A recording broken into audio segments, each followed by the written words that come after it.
Bem-vindos ao nosso curso, sobre Teologia Dogmática para a Compreensão dos Padres Gregos. Então estamos na nossa sexta aula e vamos começar agora então o Tratado sobre Deus. Vamos ver hoje a etimologia da palavra Deus. Em diferentes idiomas, a palavra Deus é relacionada a diversos termos e conceitos, cada um dos quais pode esclarecer algumas características de Deus. É porque nos tempos antigos as pessoas se esforçavam em procurar aquelas palavras que poderiam expressar suas representações de Deus e suas vivências de contato com Ele. Em russo, assim como em outros idiomas de origem eslava, que pertence à família linguística indo-europeia, a palavra Deus, Bog, é relacionada, segundo os linguistas, à palavra sânscrita Bhaga, que significa donatário. Essa palavra, por sua vez, procede do Bhagas, fortuna, felicidade. Em russo, a palavra riqueza, Bogatstvo, também é relacionada ao substantivo Bog, Deus. Dessa maneira, Deus é representado em termos de plenitude da existência, da absoluta perfeição do júbilo, que contudo não são contidos dentro da divindade, mas são disseminados entre os seres vivos. Deus nos outorga, nos enche de sua plenitude e de sua riqueza quando nós nos direcionamos a Ele. Em grego, a palavra theos, segundo Platão, tem origem no verbo tein, que significa correr. Parece-me que os primeiros homens da região da Grécia consideravam apenas aqueles deuses que agora são os de muitos bárbaros, o sol, a lua, a terra, os astros e o céu, e uma vez que viam todos sempre deslocando-se e correndo, a partir desta natureza denominaram-lhe deuses. Escreve Platão no diálogo Crátilo.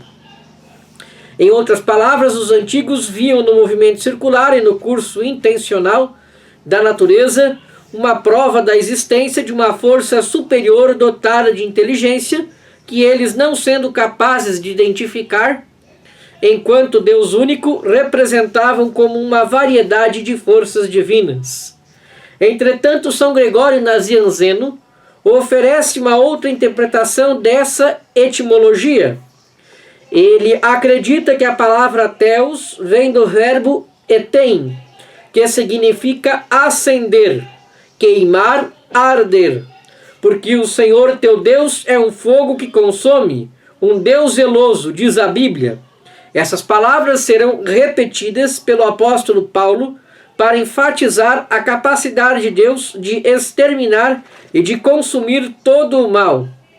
Deus é fogo, mas o diabo é frio, disseram os santos Sanúfio e João. Deus é fogo que aquece e incendeia os corações e todo o nosso interior.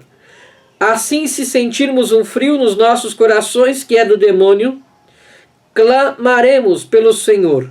Ele chegará aquecendo o nosso coração com amor perfeito, não apenas por ele, mas também pelo próximo. Diante desse calor, o frio do demônio se dissolverá. Escreve São Serafim de Sarov, um monge e taumaturgo russo. São João Damasceno propõe mais uma etimologia da palavra Theos. Segundo ele, a palavra se origina do verbo tealmai, ou seja, contemplar, pois nada se oculta de Deus. Ele é vigilante de todas as coisas. De fato, todas as coisas ele via antes de sua criação. Escreve São João Damasceno, na obra que eu traduzi sobre a fé ortodoxa. Nas línguas de origem germânica, a palavra Deus, Gott em inglês, Gott em alemão, vem do verbo que significa cair em terra, se prostrar. O metropolita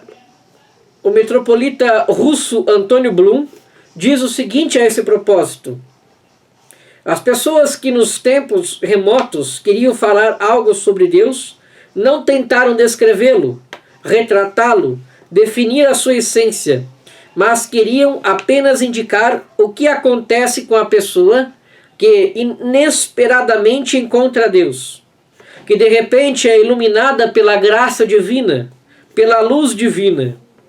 Tudo que a pessoa pode fazer neste instante é se prostrar em um sentimento de temor sagrado, adorando aquele que, mesmo sendo inconcebível, se apresentou em uma intimidade e um esplendor luminoso.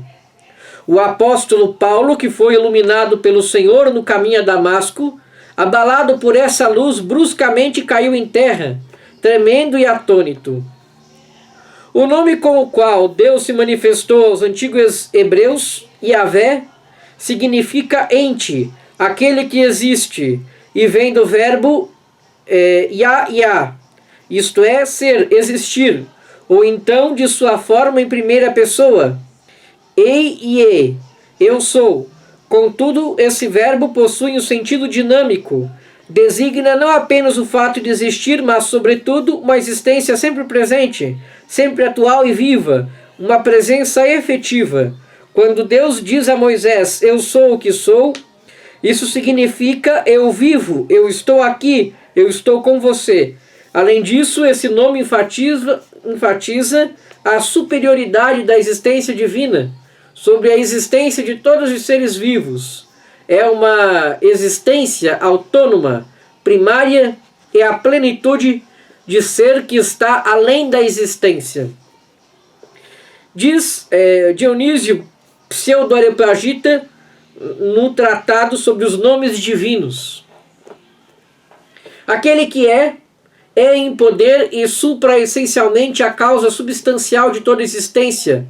É o demiurgo do ser, da subsistência, da substância, da essência, da natureza, o princípio e a medida das durações perpétuas, o ser de tudo, o que de qualquer modo exista, o devir de tudo aquilo que se torna, seja de qual maneira for. Do ser procedem duração, essência, existência, tempo, devir, e o que se torna o ser pertence aos seres, e tudo que existe e tudo que subsiste, seja de qual modo for, para dizer a verdade com efeito, Deus não é ser segundo esse ou aquele modo, mas de maneira absoluta e indefinível, porque contém em si, sintética e antecipadamente, a plenitude do ser. Segundo a tradição antiga, os hebreus na era pós-exílica não pronunciavam o nome de Yahvé, tendo um temor sagrado perante essa palavra. Apenas o sacerdote supremo tinha autoridade de pronunciá-lo uma vez por ano quando entrava no Santo dos Santos para incensá-lo. Caso um homem qualquer, ou mesmo um sacerdote dentro do templo, quisesse dizer algo sobre Deus, ele substituía o nome aquele que é por outras palavras, ou dizia simplesmente céu. Havia também uma outra tradição. Quando era necessário dizer Senhor, a pessoa se calava e punha a mão sobre o coração e apontava para o céu. E assim todos sabiam que se tratava de Deus, sem contudo ter pronunciado o nome sagrado. Em forma escrita, os hebreus se referiam a Deus através do tetragrama sagrado, YHWH.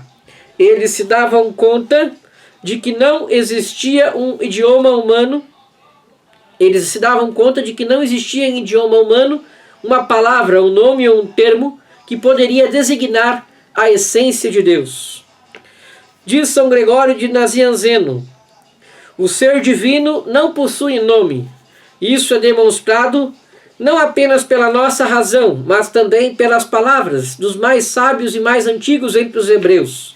Esses, na verdade, que para homenagear Deus se serviam de letras particulares, não queriam que nenhuma coisa que é menos importante do que Deus, e o próprio Deus, seja escrita com as mesmas letras. Como poderiam aceitar, então, que uma palavra fútil indicasse uma natureza que não se desvanece e que é diferente de todas as outras? Ninguém de fato nunca respirou o ar em sua totalidade, nem a mente pode conter, nem a voz pode exprimir o ser divino. Evitando então pronunciar o nome de Deus, os hebreus mostravam que é possível se unir a Deus, nem tanto através das palavras e das definições, mas sobretudo pelo respeitoso e piedoso silêncio. Na nossa próxima aula, então, nós vamos ver sobre os nomes divinos. Muito obrigado pela sua atenção e até nossa próxima aula.